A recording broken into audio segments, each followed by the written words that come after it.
The Littlest Witch, written by Brandi Dougherty, illustrated by Pogue. The Littlest Witch. Wilma was a witch. She lived with her family in the mistiest part of the spooky woods. There were many witches in Wilma's community, but Wilma was the littlest one. It was almost Halloween and Wilma couldn't wait. Last year, she was too little for the broom flying demonstration at the Halloween bash. This year, she knew she'd be ready. But practice didn't go as planned. Wilma joined broom practice day after day. She knew the routine by heart, but her little arms and legs just couldn't hold the broom to do the spins, turns, and stunts the other witches could do. At the end of another tough practice, Wilma's mother kissed her nose. "Next year, you're going to dazzle us all," she said. Still, Wilma was determined to do something special for the big Halloween party. She visited her sister, Hazel. Hazel was busy crafting a scream potion for the celebration. "Add those herbs to the pot," Hazel instructed. Wilma added a pinch of herbs. "More," Hazel said. "Lots more."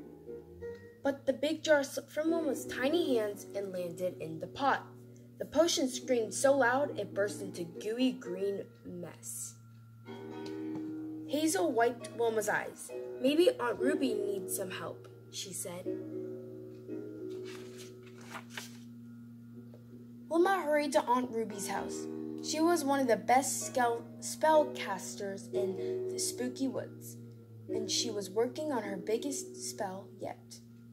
Aunt Ruby consulted her book. "I need the slime from one toad," she said. "I can catch a toad," Wilma offered. Wilma pounced, but the big toad slipped right through her small hands. She fell headfirst into the pond.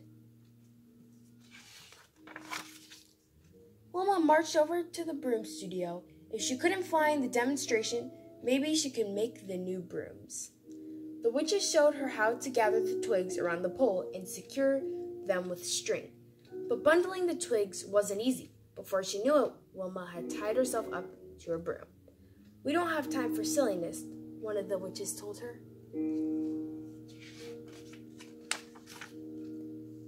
Wilma ran to her grandmother's cottage. "I'm still too little," she cried. "Nonsense," Noni said. "I was just finishing your new shoes for the big night." Wilma stepped into her beautiful new shoes. They were much too big. "Oh dear," Noni said. "I'll need to make some adjustments."